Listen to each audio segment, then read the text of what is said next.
We're glad you decided to check out this message by Seabreeze Church and hope that you benefit from it. We also hope that you would join us either online or in person on a Sunday. We have a 9 o'clock live streamed service online, and then we have in-person services on our campus at 9 and 10:30. So again, we hope that you would join us, and we hope that you enjoy this message. Morning, everyone. Good to see you today. In this series of messages we started last week, we are considering the usual suspects of human behavior. So we're saying this because our behavior as people is patterned. In other words, it's not random. What we do is usually in line with the pattern of what we have done. The question we're addressing in this series is why? Why are we the way that we are? Why are other people the way that they are? Now, according to the Bible, the way that we are is not entirely unique to us. Yes, we have our unique personalities and our unique cultures, and there's a mixture of a bunch of different unique aspects of who we are, but when it's at the core of how we approach life, we are not entirely unique. It turns out that the way we are is drawn from one of the 5 ways that people are. And these 5 ways are identified in the Bible by 5 Hebrew words that are translated fool into English. Now, the Old Testament was written in Hebrew, and it's very interesting that in the Hebrew language, there are 9 words for fool. In English, there's just one basic fool. And so the Hebrew language that God chose to reveal truth through in the Old Testament reveals many more aspects of what it means to be foolish. 5 of those 9 words point to a pattern of folly. Now, in the Bible, the word fool in Hebrew, it really has nothing to do with your intelligence. To be a fool in the Bible means to factor God out, to make your decisions as if there is no God. That is foolish in the Bible. Now, it turns out that what we do, not what we say, reveals what we really believe about God.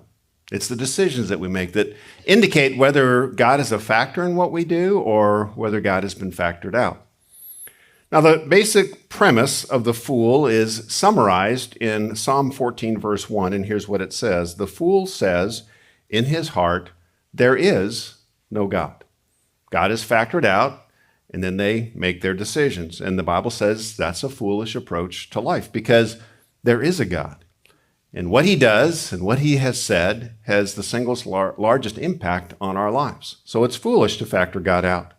But when we factor God out, and we all factor God out in various ways and in various degrees, and when we do that, we pick one of 5 different ways to try to make life work without God, apart from God. Now, to help us remember these 5 ways, we are using 5 Marvel movie characters that display these 5 foolish approaches to life. The writers who wrote these movies have to put in very much human characteristics in order for us to be entertained. And so, not knowing probably these 5 Hebrew words, just observing human behavior, they have written some of these tendencies into the different creatures in these movies.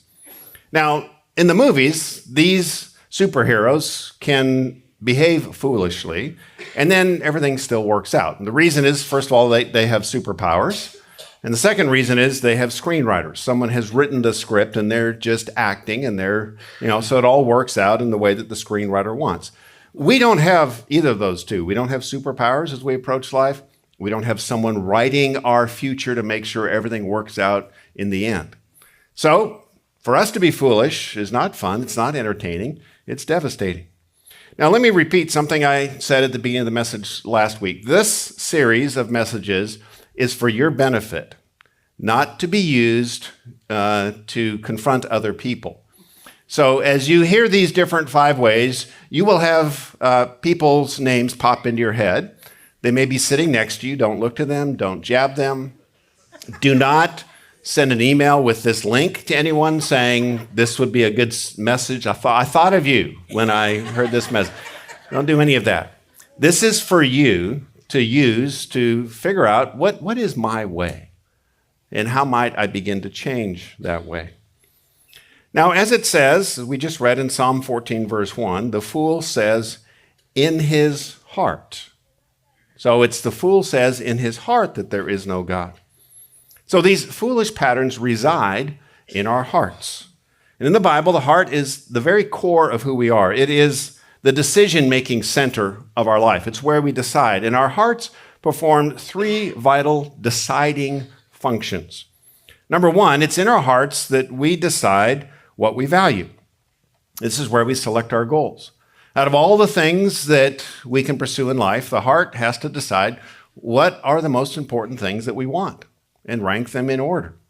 And that's what the heart decides, what we value. And then our hearts also decide how it is we think our world works and our life works.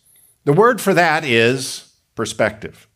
So we assess our environment, we gather data, we observe cause and effect, we listen to other people, and it's in our hearts we adopt a perspective on life, how we think life works. And then the third thing we do is based on the previous two, what we want and how we think we can get what we want, we behave. We make a decision about what we should do next. Now, we don't just do this once. We don't just make these three at the beginning of the day or at the beginning of the year or at some point in our lives. We are constantly doing this. These three are constantly in motion without us even thinking about them. And so we kind of go on autopilot. After we've figured out a value and we've adopted a perspective and we begin to move in that direction, we just keep running this playbook over and over again. And that's why we tend to run in these 5 ruts, these 5 patterns, because each one of these tends to have a top value and a key perspective and is given evidence by a set of common behaviors for each of these 5, and that's how we're looking at them.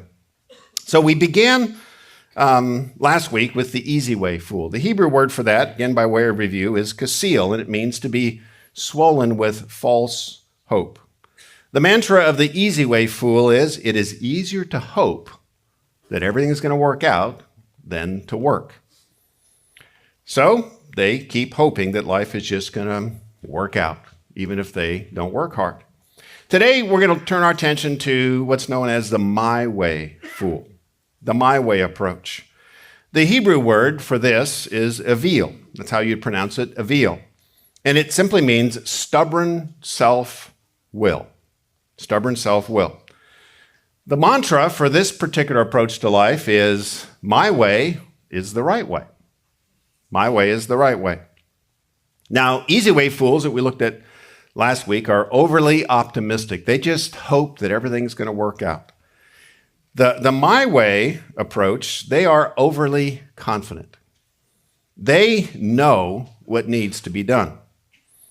Everyone who relates to a my way fool will report that they're very opinionated. But if you ask a my way fool, are you opinionated? They probably would say, no, I'm not opinionated. I'm just right. So, an opinion is, an idea that I think, but this isn't an opinion. This is just what needs to be done. This is how confident they are. It's not an opinion. They're just declaring truth to the world. It's not an opinion. So let's look, first of all, at the value of the my way fool. The my way approach, the my way value is control. Control. What this person wants most is to be in charge, to be in control. And what they would often say is that if everyone just did what they're supposed to do, I'd be happy. And by what they're supposed to do, they mean what I think they should do. If everyone just cooperated, everyone worked according to plan, everything would work out. I'd be happy. So the easy way fool that we looked at last week has decided that happiness is found. In other words, there's just something out there. They're just kind of wandering along and boom, they trip on happiness. It's almost like magic. Somewhere around the next bend, there's a magic something that's going to make life work together. That's the easy way fool. The my way fool has decided that happiness is forced. It's not found, it's forced. In other words, I need these people to do what I want them to do. Now, they won't say it that way. They'll say what they're supposed to do. What this person wants most in life is for everything to work according to plan. And these people tend to be amazing planners. These people tend to be really, really smart and really capable people. So they want everything to go according to plan. And for that to occur, everybody needs to do what's expected of them. Well, now how well does that tend to work? Not very well. And the reason is because people tend to do what they want to do, not what you or anybody else wants them to do. People are just stubborn. And this makes life for a my way fool very frustrating. And so the result is the my way fool tends to generate just a ton of conflict. Just around the my way fool, there's just all of this drama and conflict constantly.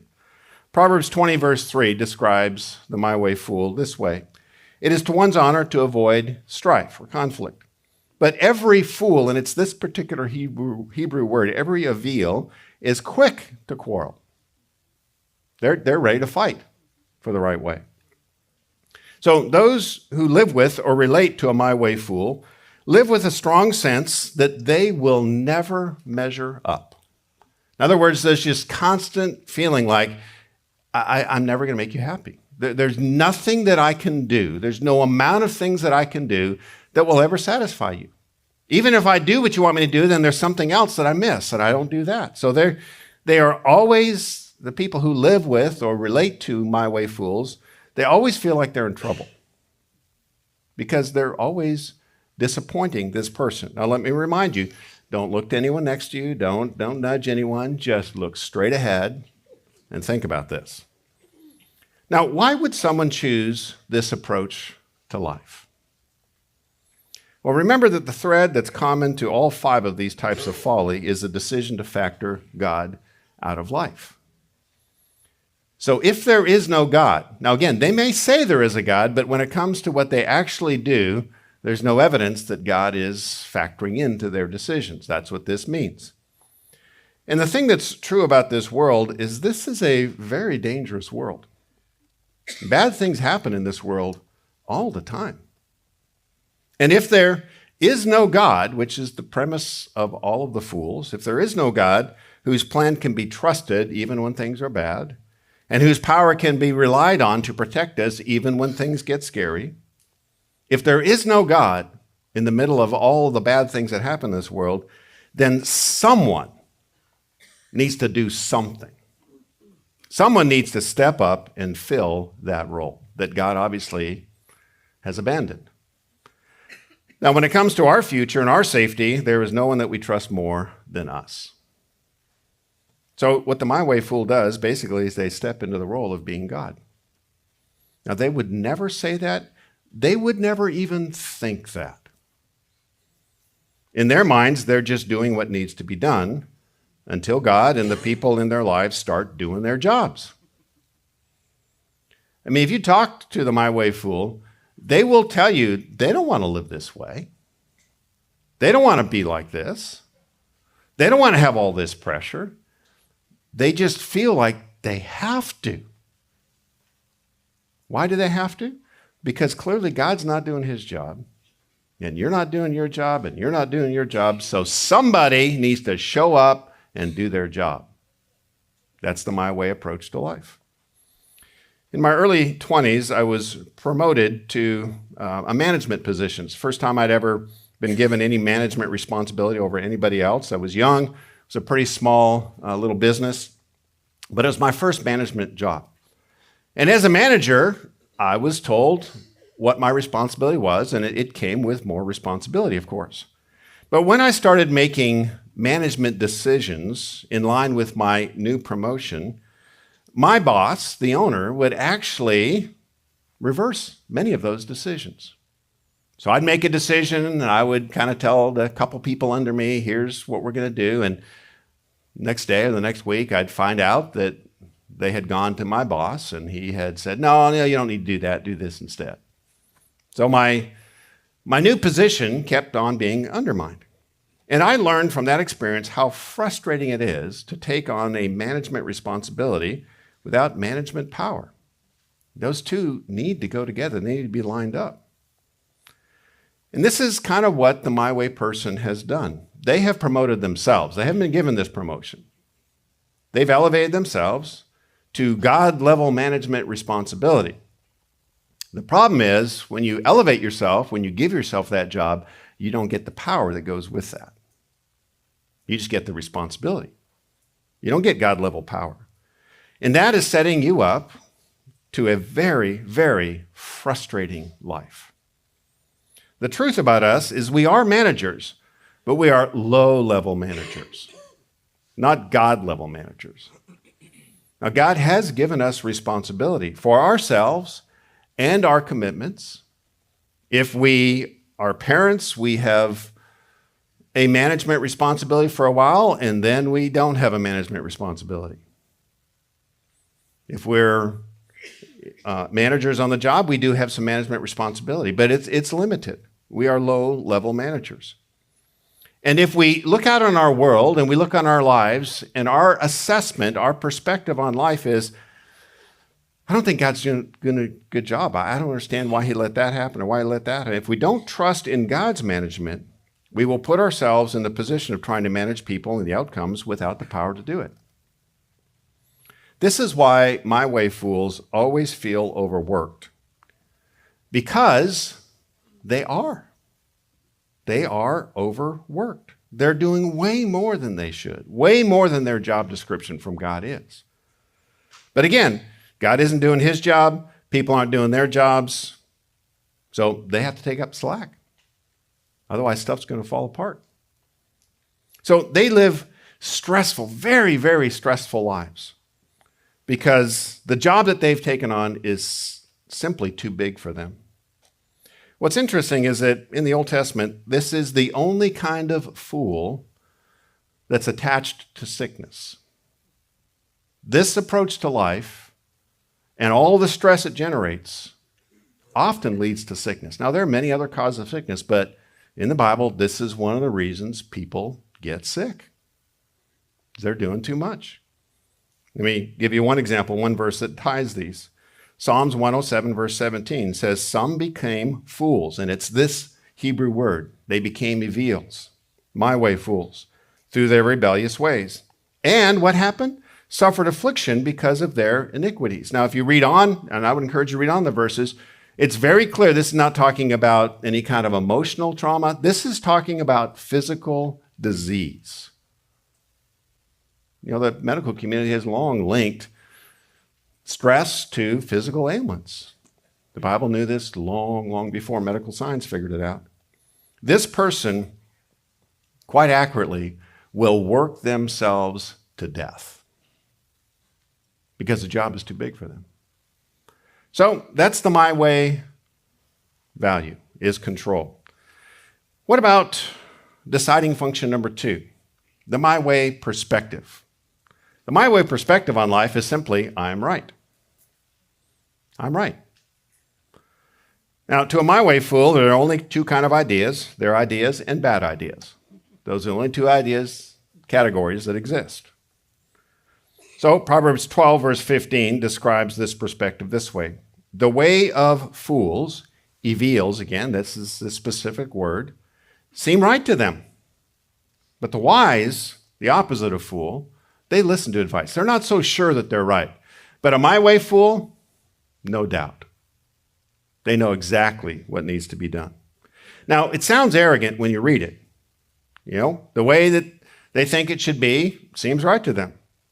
But you have to understand, in the mind of an evil, this isn't arrogance. I mean, it is, but they don't feel like it's arrogance. They're just trying to get people to do what people should do, the right thing.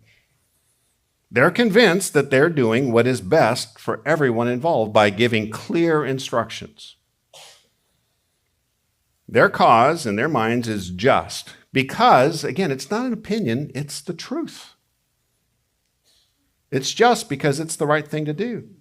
In fact, their perspective on life is everyone should be grateful for their wisdom, for them sharing and making it clear what this person needs to do. Everyone should be grateful for their help. Now, when our mind tries, how do you get to this point where you really think your perspective is right? You're confident, you just don't have any questions. Well, when our mind tries to assess the world around us, we use two sources of truth. They're known as objective truth and subjective truth. Objective truth is attached to an external standard, an object, a measuring object that exists externally. So what that means is what we think or what we feel is irrelevant to objective truth because it's unchangeable. It's measurable. For example, how many feet do you think it is from the edge of this stage to the back or to the beginning of that sound booth? We have a team that gives input on the messages each week, and so I asked the members of the team, how many feet do you think it is from the edge of this stage to the front of that sound booth? And we all guessed, and we were all wrong by quite a bit. I thought 52 feet. A few people thought, see? Yeah. I don't have a laser sight in my eyes, but so that's what I thought. Some people thought 60. Some people thought in the 40s. You know how many feet it is between here and there? 32 feet. Okay. No, we're not going to take time for that. If you're my way, you don't need any encouragement, okay? So, see, I told you. I know stuff, okay? So you and I can disagree on how many feet it is, but then we settle it by getting out an object, and this is what we did. We came over here, and we measured it. We got a tape measure and measured it, and it's 32 feet. If you don't believe me, bring your own tape measure next week. Come early. Check it out for yourself. So that's objective truth. It's 32 feet. That's objective, not to be debated. Subjective truth is attached to the subject, to you, the person. It's what you think. It's what you feel. And of course, that's going to vary because we're all different. Let me give another example. Size measurement. Some people, when they first come to this church, they tell me that this church feels huge to them. I've heard other people say, the thing I love about Seabreeze is just this tiny, cute little church. Well, which is it? Is it tiny or is it huge? Well, that's subjective because, that lets you know the kind of maybe church experience someone's had before they came here. If they were part of a church of thousands and thousands, this is a tiny little thing. If they were part of a church that's less than 100, this is going to feel big. It's going to feel huge. That's a subjective measurement. So who's right? Neither. It's subjective. It's what you feel. And you have every right to feel that. Now, what God says is that in the pages of the Bible, He has given us objective truth about who He is, about who we are, and about what is morally right and morally wrong. Now, you and I can disagree about what we think is right and what we think is wrong, but then we get out the tape measure. We open up the pages of the Bible, and it stands over us. It judges what we think and what we feel. Now, what the My Way fool does is they elevate their subjective thoughts and their subjective feelings to the level of being an objective standard. And when it comes to other people, then they measure everyone else around them by themselves and what they think. They are the tape measure. And they then conclude that these people are falling short.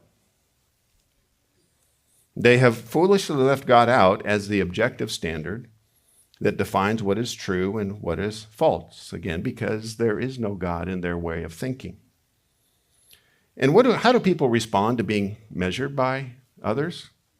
People will naturally resist any attempt to be measured by you or anyone else's expectations of them.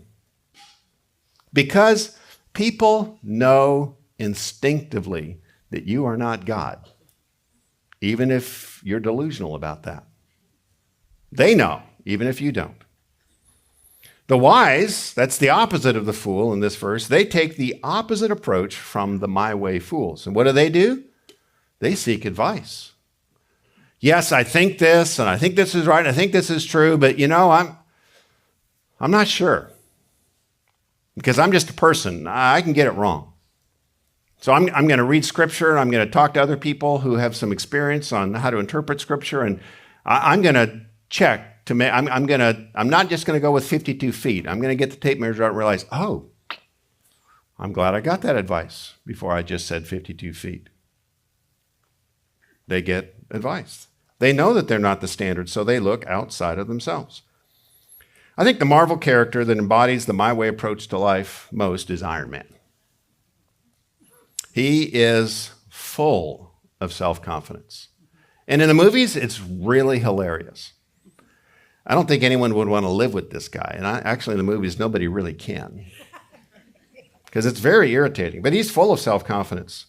So in this clip that we're going to show, Iron Man is trying to present his plan to save the universe to the Guardians of the Galaxy. So listen for the My Way approach from Iron Man here. Yeah, we got one advantage. He's coming to us. We'll use it. All right, I have a plan. Or at least the beginnings of one. It's pretty simple. We draw him in, pin him down, get what we need. Definitely don't want to dance with this guy. We just want the gauntlet. Are you yawning? In the middle of this while I'm breaking it down? Huh? Did you hear what I said?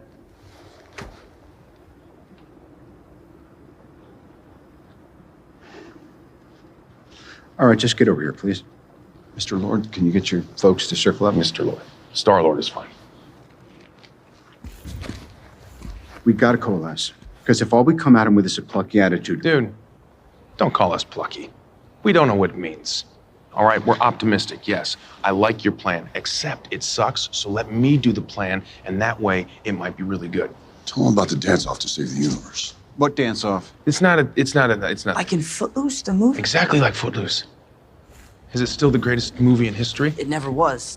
Don't encourage this, all right? We're getting no help from Flash Gordon here. Flash Gordon? By the way, that's a compliment. Don't forget, I'm half human, so that 50% of me that's stupid, that's 100% you. Your math is blowing my mind. And the conflict goes on. My Way just fights. Actually, I think as a group, the Guardians of the Galaxy are the fun way fools of the universe. Now, each of them display different ones, but they dance their way into saving the universe. So again, the My Way value is control. The My Way perspective is, I'm right. So what about the My Way behavior? What do they do to get their way? The My Way behavior is manipulation. Now, the My Way fool could just ask you to do what they would like you to do, the right thing. But the answer from you might be no, like it was from Star-Lord. So they decide to manage people through less direct means. If they're going direct, that means they're getting kind of desperate. Usually they prefer manipulation. Now, here's my working definition of manipulation. Manipulation is the art of giving people a compelling reason to come through for us. You know, I want to give you a reason to do what I want you to do, a compelling reason. Now, manipulative tactics are either forceful or deceptive. They kind of go between those two tracks. In other words, you either push people to do what you want or you trick them into doing what you want. The way we manipulate forcefully people to do what we want is we use aggressive words or aggressive emotions. And the goal in this is to raise the price of them not doing what we want higher than the price of them doing it. So it's easier, in this case, to do what a My Way wants you to do than to deal with all the drama that comes with not doing it. In other words, the assessment of most people working with a My Way who's manipulated them forcefully is just, you know what, it's just not worth it to say no.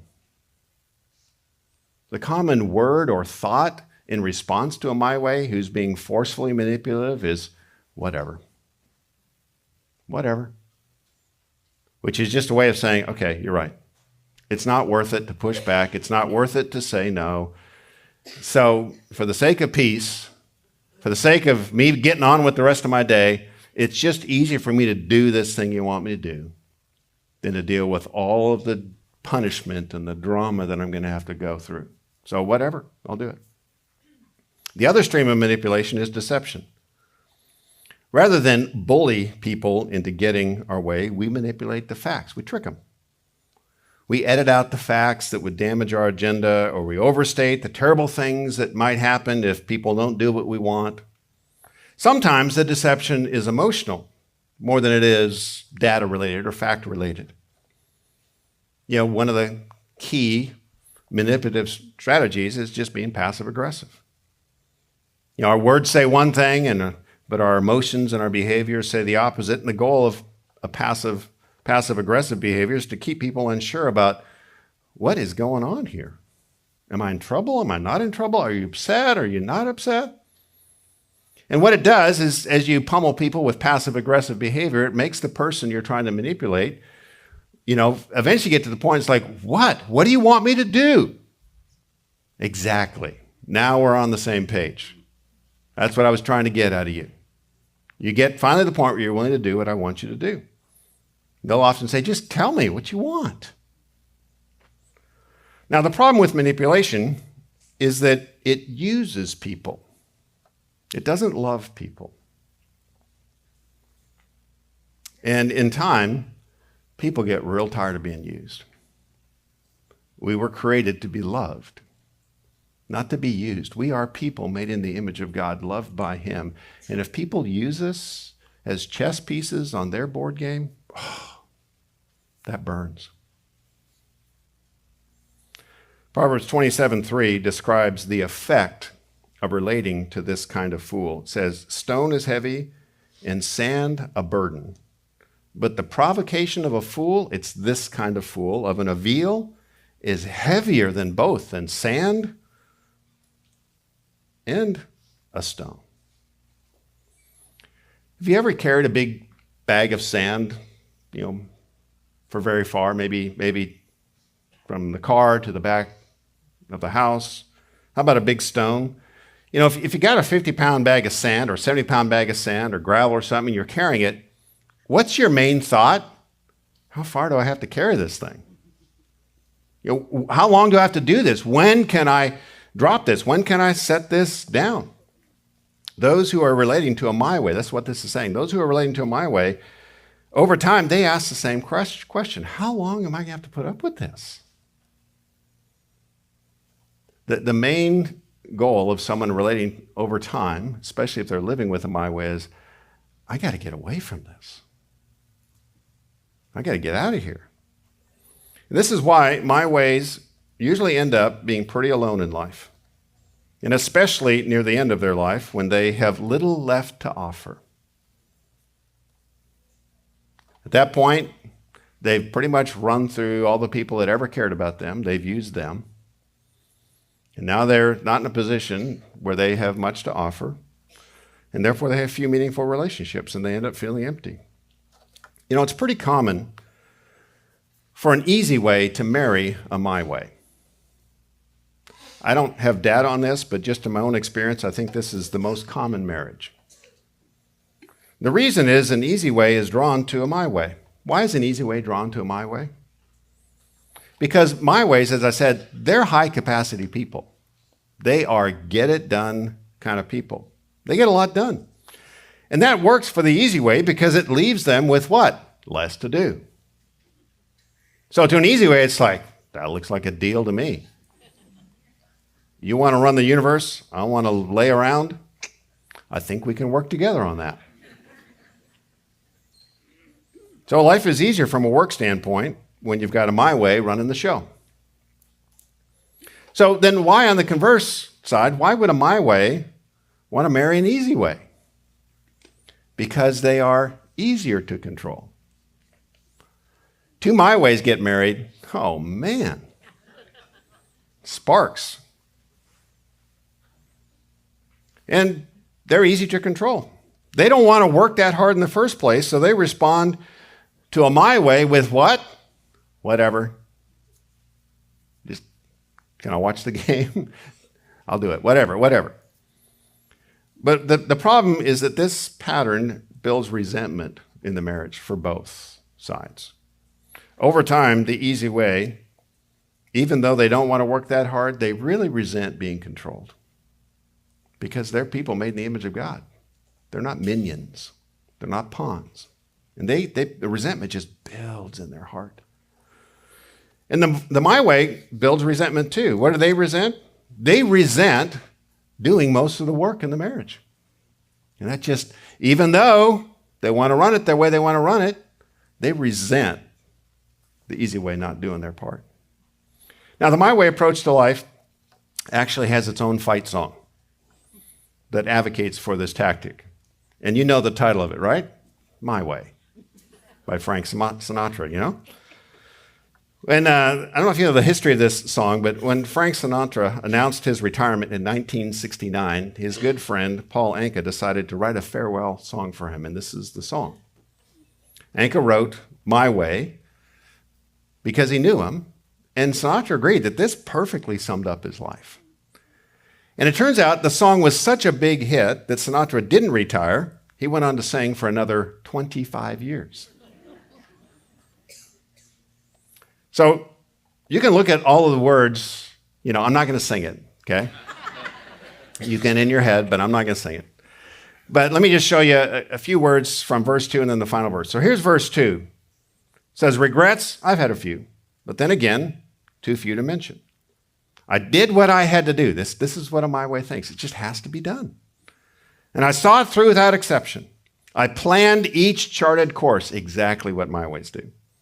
Each careful step along the byway, and much more than this, I did it my way. Now let's look at the final verse. For what is a man, what has he got? If not himself, then he is not. What does that reflect? Where's God in this? There is no God. What do you got? Just yourself. There's no God. So what do you do if it's just you? To say the thing he truly feels, and not the words of one who kneels. My ways will not kneel. The record shows I took the blows and I did it my way. Isn't that an interesting way to end the song? The record shows I took the blows by doing it my way. And he actually did. If you look at his life, he really took some blows. Frank Sinatra was married 4 times. He reports that his marriages were volatile, especially his marriage to Ava Gardner. Sinatra said about their relationship that the quarreling would start on the way to breakfast. That's a long day.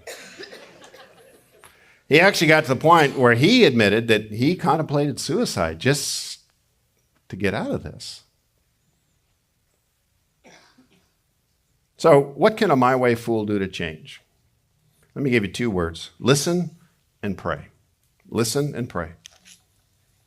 Listen to the people in your life and pray to the God who is in charge of all of life.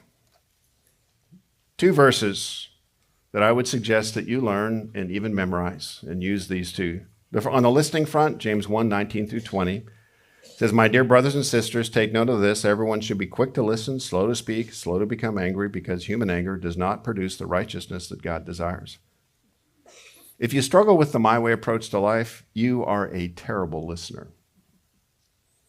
And you are usually angry at a lot of people. So, as this verse says, be quick to listen. If you feel anger rise, just stop and start asking questions. Help me understand and tell me what you're thinking, and just get out of your head. Start listening. On the pray front, Philippians 4:6 is great. Do not be anxious about anything, but in everything, by prayer and petition with thanksgiving, present your requests to God. If you struggle with the my way approach to life, you are tied up with anxiety. You're trying to manage what you have no power to manage, mostly other people. So pray for those that you're trying to control. What a request to God does is it brings God back in. It just cuts against there is no God folly approach to life. And I would recommend you think of these 2, listening and praying, almost like 2 legs to help you walk away from the my way approach tonight. Just do this over and over again. I got to listen. I got to listen. Now, God, help me. Help me with this. Help me with this situation. I'm anxious about this. I give this to you. Just keep walking through the day after day. Pray and listen. Then pray and listen some more. Let's pray.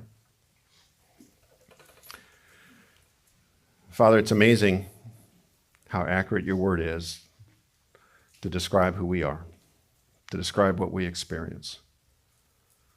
So we bring our subjective thoughts and feelings, and we do kneel before the objective truth of what you have said. You've made us. You've made this world. You know in full. We only know a part. So I pray for everyone in this room, whether they're a my way tendency or they're relating to a my way or they're in a marriage with a my way. God, I pray that you'd help them to cry out to you and ask for help. And I pray specifically for those who have a pattern of this. Only you can rescue us from our ways. I pray that they would look to you and cry out for help so that they might know the richness of your grace and kindness and your protection. I pray that you'd give them peace. They just have no peace, that you give them peace in their hearts. And we ask this in the name of Jesus. Amen.